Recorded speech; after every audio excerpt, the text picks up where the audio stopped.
शांति।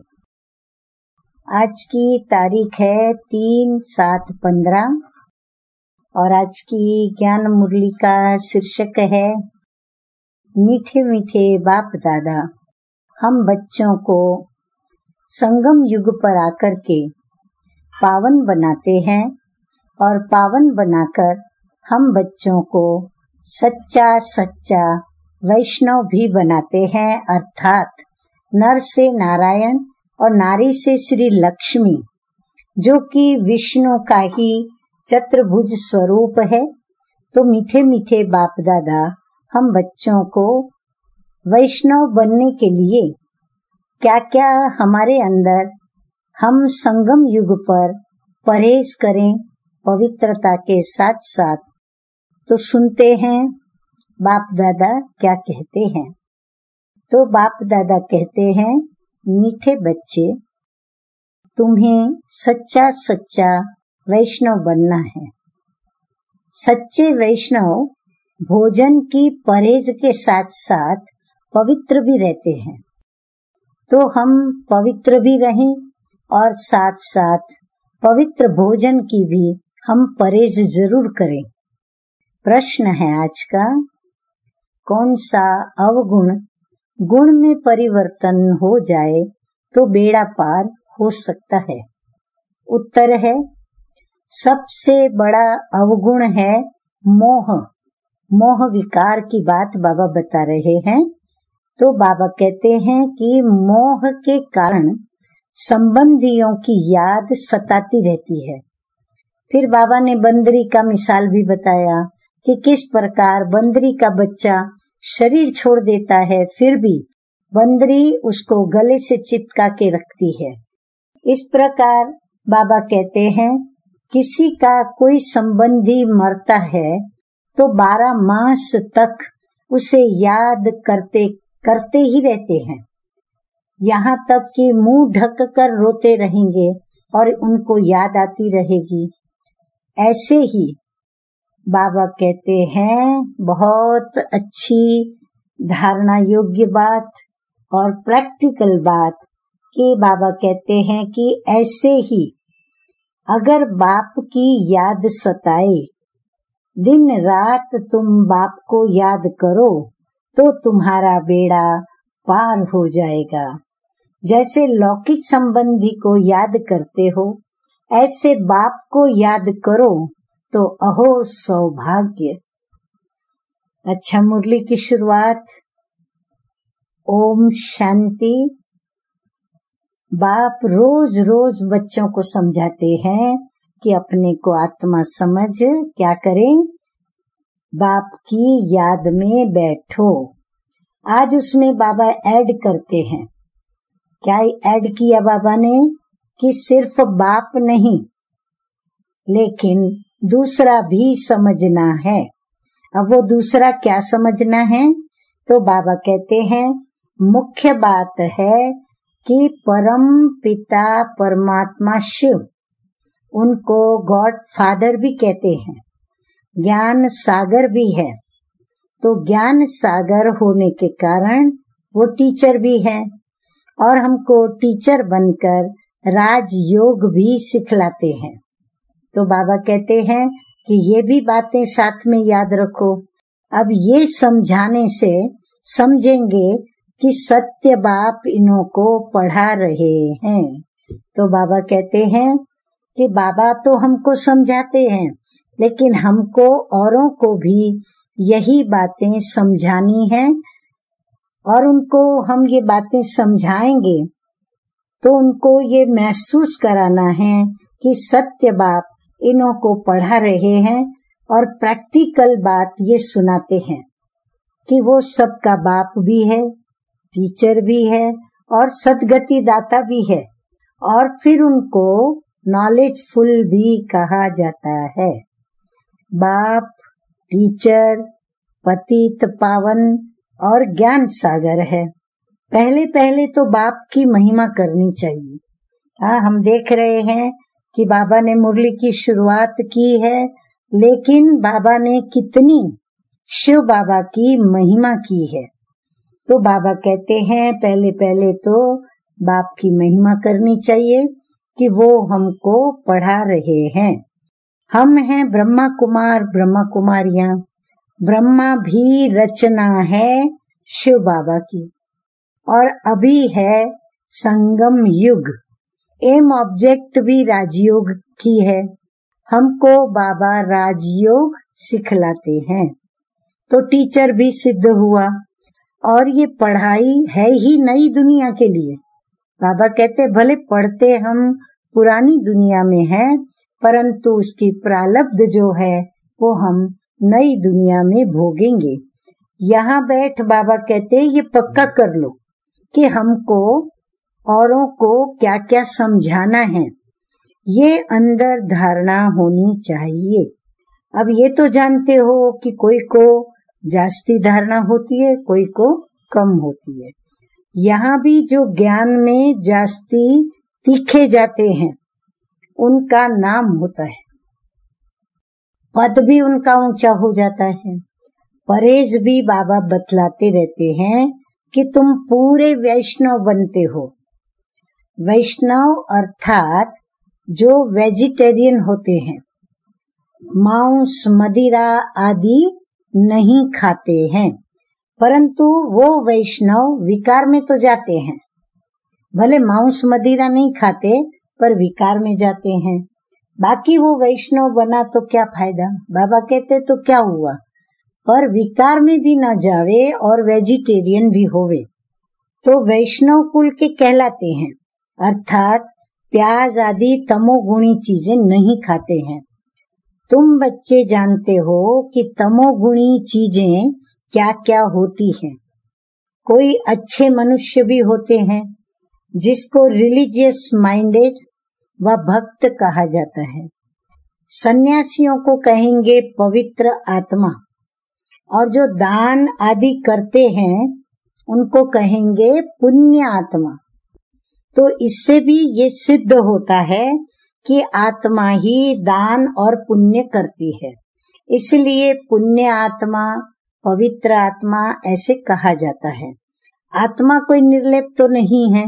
हाँ, इससे ये सिद्ध होता है कि आत्मा कोई निर्लेप नहीं है।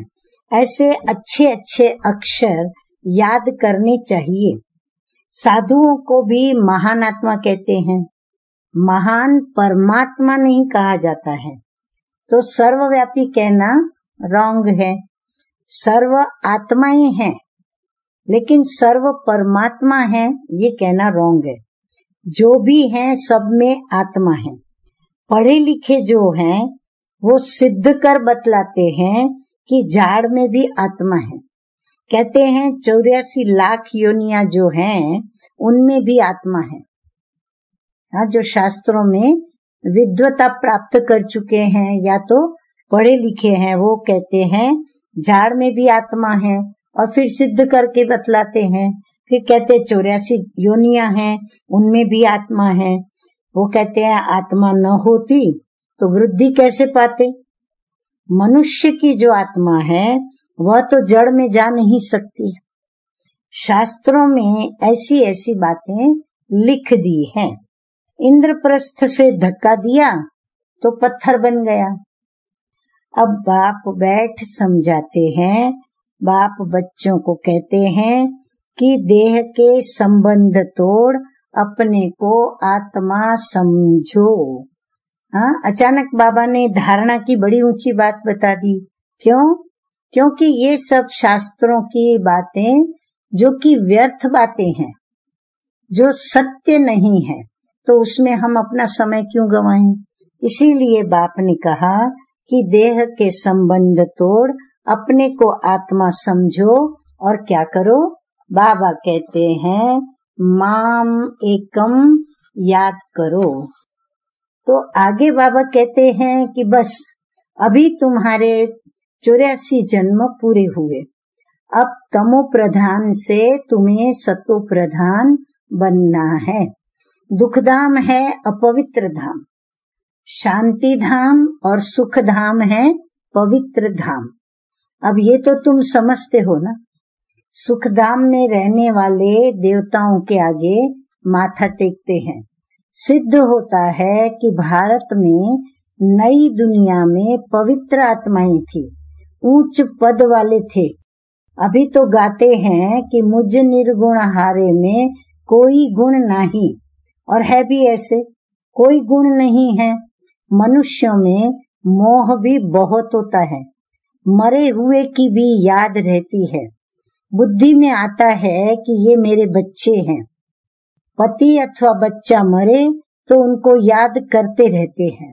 स्त्री 12 मास तक तो अच्छी रीति याद करती है, मुंह ढक कर रोती रहती है। ऐसे मुंह ढक कर बाबा कहते हैं कि अगर तुम बाप को याद करो दिन रात तो बेड़ा ही पार हो जाए।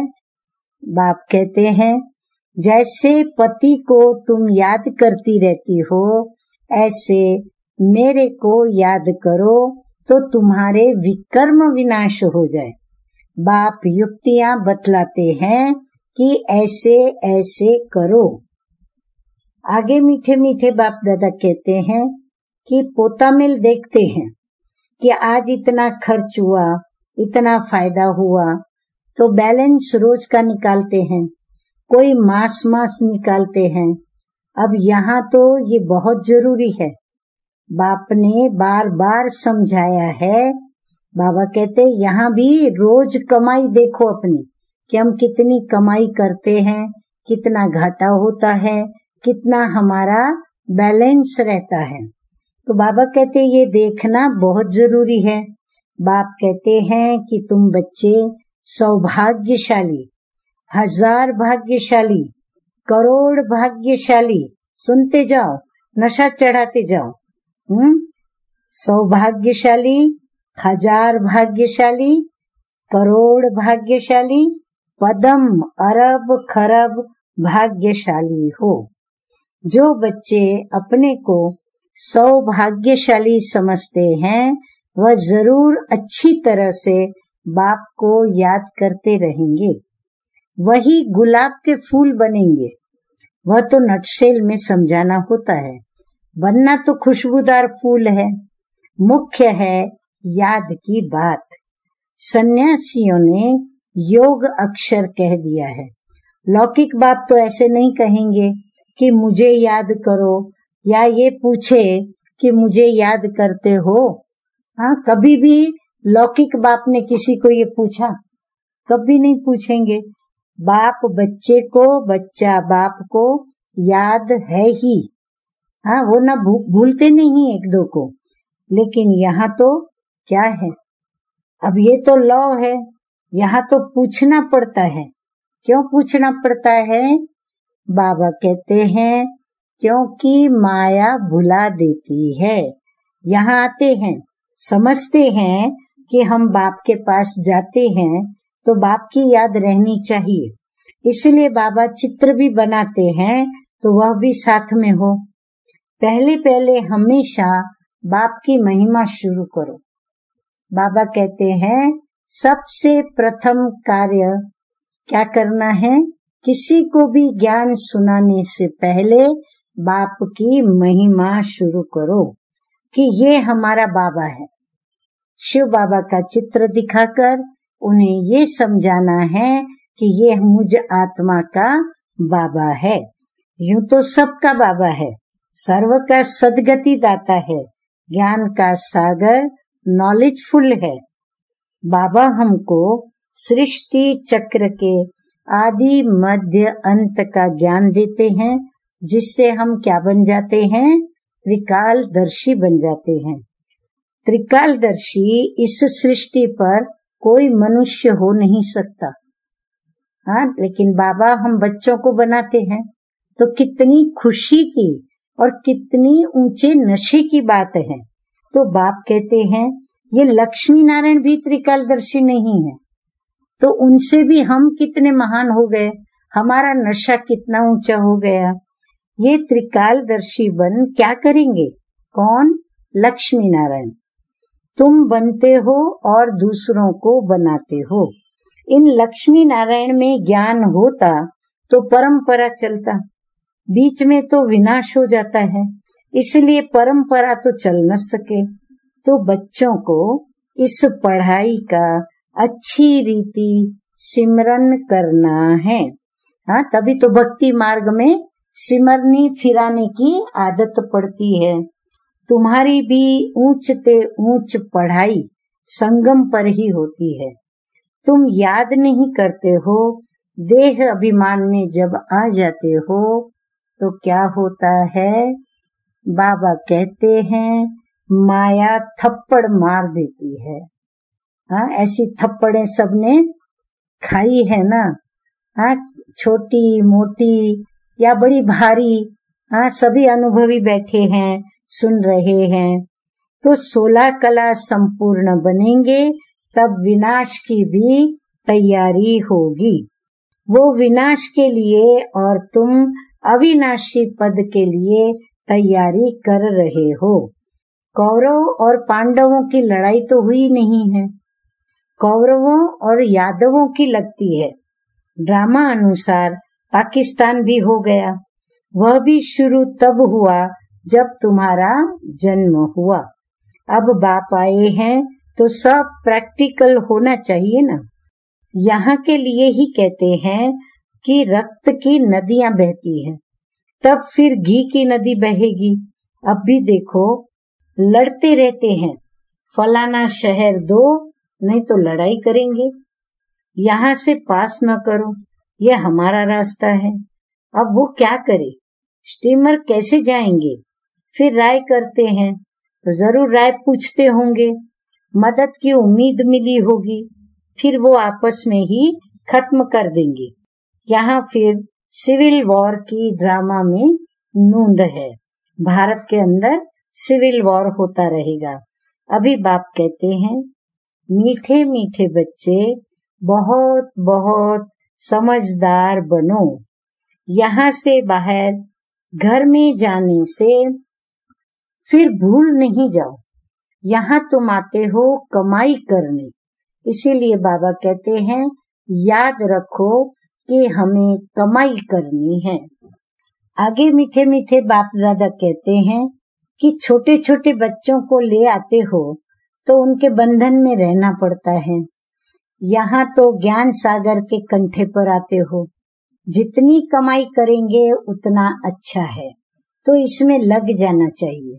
तुम आते ही हो अविनाशी ज्ञान रत्नों से झोली भरने। गाते भी हैं भोलानाथ भर दे झोली। अब भक्त तो शंकर के आगे जाकर कहते हैं कि झोली भर दो, वो फिर शिव शंकर को एक समझ लेते हैं। शिव शंकर महादेव कह देते हैं तो महादेव बड़ा हो जाता है। ऐसी छोटी छोटी बातें बहुत समझने की है। आगे मीठे मीठे बाप दादा कहते हैं कि तुम बच्चों को समझाया जाता है, अभी तुम ब्राह्मण हो, नॉलेज मिल रही है और पढ़ाई से ही मनुष्य सुधरते हैं, चाल चलन भी अच्छी होती है। तो अभी तुम पढ़ते हो। जो सबसे जास्ती पढ़ते और पढ़ाते हैं उनके मैनर्स भी अच्छे होते हैं। तुम कहेंगे सबसे अच्छे किसके मैनर्स हैं?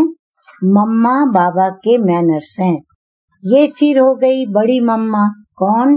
ब्रह्मा बाबा, जिसमें प्रवेश कर बच्चों को रचते हैं। हाँ, जिसमें शिव बाबा यानी शिव पिता प्रवेश करते हैं बड़ी मम्मा में और फिर बच्चों को रचते हैं। तो माता पिता कंबाइंड है। तो ये कितनी गुप्त बातें हैं। जैसे तुम पढ़ते हो वैसे मम्मा भी पढ़ती थी, उनको एडॉप्ट किया। सयानी थी तो ड्रामा अनुसार सरस्वती नाम पड़ा। अब ब्रह्मपुत्रा बड़ी नदी है, मेला भी लगता है सागर और ब्रह्मपुत्रा का, और ये बड़ी नदी ठहरी तो माँ भी ठहरी ना। तुम मीठे मीठे बच्चों को कितना बाबा ऊंच ले जाते हैं। बाप तुम बच्चों को ही देखते हैं, उनको तो किसी को याद करना नहीं है। इनकी आत्मा को तो बाप को याद करना है। बाप कहते हैं हम दोनों बच्चों को देखते हैं। मुझ आत्मा को तो साक्षी होकर नहीं देखना है, परंतु बाप के संग में हम भी ऐसे देखता हूँ। बाप के साथ में रहता हूँ ना, उनका बच्चा हूँ तो साथ में देखता हूँ। मैं विश्व का मालिक बन घूमता हूँ, जैसे कि मैं ही ये करता हूँ। मैं दृष्टि देता हूँ। देह सहित सब कुछ भूलना होता है। कितना अच्छा अनुभव बाबा अपनी स्थिति का हम बच्चों को बता रहे हैं, सुना रहे हैं। बाकी बच्चा और बाप जैसे एक हो जाते हैं तो बाप समझाते हैं, खूब पुरुषार्थ करो। बरोबर मम्मा बाबा सबसे जास्ती सर्विस करते हैं। घर में भी माँ बाप बहुत सर्विस करते हैं ना। हाँ, लौकिक घरों में भी माँ बाप सबसे ज्यादा बच्चों की सेवा करते हैं, तो यहाँ भी मम्मा बाबा सबसे ज्यादा सेवा करते हैं। सर्विस करने वाले जरूर पद भी ऊंच पाएंगे, तो फिर फॉलो भी करना चाहिए ना। जैसे बाप अपकारियों पर उपकार करते हैं, ऐसे तुम भी फॉलो फादर करो। इसका भी अर्थ समझना है। बाप कहते हैं कि मुझे याद करो और किसका भी नहीं सुनो। कोई कुछ बोले तो क्या करो, सुना अनसुना कर दो। तुम मुस्कुराते रहो तो वो आप ही ठंडा हो जाएगा। बाबा ने कहा था, कोई क्रोध करे तो तुम उन पर फूल चढ़ाओ, बोलो तुम अपकार करते हो, हम उपकार करते हैं। बाप खुद कहते हैं, सारी दुनिया के मनुष्य मेरे अपकारी हैं। मुझे सर्वव्यापी कहकर कितनी गाली देते हैं, फिर भी मैं तो सब पर उपकारी हूँ। तुम बच्चे भी सबका उपकार करने वाले हो। तुम ख्याल करो कि हम क्या थे और अभी हम क्या बनते हैं। बाबा कहते, सोचो तो सही कि हम विश्व के मालिक बनते हैं। हाँ, छोटे घर के नहीं, बंगले के नहीं, कोई गांव के नहीं, शहर के नहीं, लेकिन हम पूरे विश्व के मालिक बनते हैं। ख्याल ख्वाब में भी नहीं था। बहुतों को घर बैठे भी साक्षात्कार हुआ है, परंतु साक्षात्कार से कुछ होता थोड़े ही है। आहिस्ते आहिस्ते झाड़ वृद्धि को पाता रहेगा। ये नया दैवी झाड़ स्थापन हो रहा है ना। बच्चे जानते हैं कि हमारा दैवी फूलों का बगीचा बन रहा है। सतयुग में देवताएं ही रहते हैं, सो फिर वापस आने हैं, क्योंकि ये चक्र फिरता रहता है। 84 जन्म भी वही लेंगे, दूसरी आत्माएं फिर कहाँ से आएंगी। ड्रामा में जो भी आत्माएं हैं, कोई भी पार्ट से छूट नहीं सकती। ये चक्र फिरता ही रहता है। आत्मा कभी घटती नहीं, छोटी बड़ी नहीं होती है। तो मीठे मीठे बाप बैठ मीठे मीठे बच्चों को समझाते हैं। कहते हैं, बच्चे सुखदाई बनो। माँ कहती है ना, आपस में लड़ो झगड़ो नहीं। तो बेहद का बाप भी बच्चों को कहते हैं, याद की यात्रा बहुत सहज है। वह यात्रा तो जन्म जन्मांतर करते आए हो, फिर भी सीढ़ी तो नीचे ही उतरते पापात्मा बनते जाते हो। तो बाप कहते हैं, ये है रूहानी यात्रा। तुमको इस मृत्यु लोक में लौटना नहीं है। उस यात्रा से तो लौट करके आते हैं, फिर वैसे के वैसे बन जाते हैं। तुम तो जानते हो, हम स्वर्ग में जाते हैं। स्वर्ग था, फिर होगा। ये चक्र फिरना है। दुनिया एक ही है, बाकी स्टार्स आदि में कोई दुनिया है नहीं। ऊपर जाकर देखने के लिए कितना माथा मारते हैं। माथा मारते मारते बाबा कहते हैं, मौत सामने आ जाएगा। अब ये सब है, बाबा कहते हैं साइंस। ऊपर जाएंगे फिर क्या होगा? मौत तो सामने खड़ा है। एक तरफ ऊपर जाकर खोज करते हैं और दूसरी तरफ मौत के लिए बॉम्ब्स बना रहे हैं। मनुष्यों की बुद्धि तो देखो कैसी है। समझते भी हैं कि कोई प्रेरक है, खुद कहते हैं वर्ल्ड वॉर जरूर होनी है। ये वही महाभारत लड़ाई है। अब तुम बच्चे भी जितना पुरुषार्थ करेंगे उतना ही कल्याण करेंगे। खुदा के बच्चे तो हो ही। भगवान अपना बच्चा बनाते हैं तो तुम भगवान भगवती बन जाते हो। लक्ष्मी नारायण को गॉड गॉडेस कहते हैं ना। कृष्ण को गॉड मानते हैं, राधे को इतना नहीं। सरस्वती का नाम है, राधे का इतना नाम नहीं है। कलश फिर लक्ष्मी को दिखाते हैं। अब ये भी भूल कर दी है। सरस्वती के भी अनेक नाम रख दिए हैं। वह तो तुम ही हो। देवियों की भी पूजा होती है तो आत्माओं की भी पूजा होती है। बाप बच्चों को हर बात समझाते रहते हैं। अच्छा, मीठे मीठे सिकिलदे बच्चों प्रति माता पिता बाप दादा का याद प्यार और गुड मॉर्निंग। रूहानी बाप की रूहानी बच्चों को नमस्ते। हम रूहानी बच्चों की रूहानी बाप दादा को याद प्यार गुड मॉर्निंग और नमस्ते नमस्ते। अब हम सुनेंगे धारणा के लिए मुख्य सार की 2 बातें।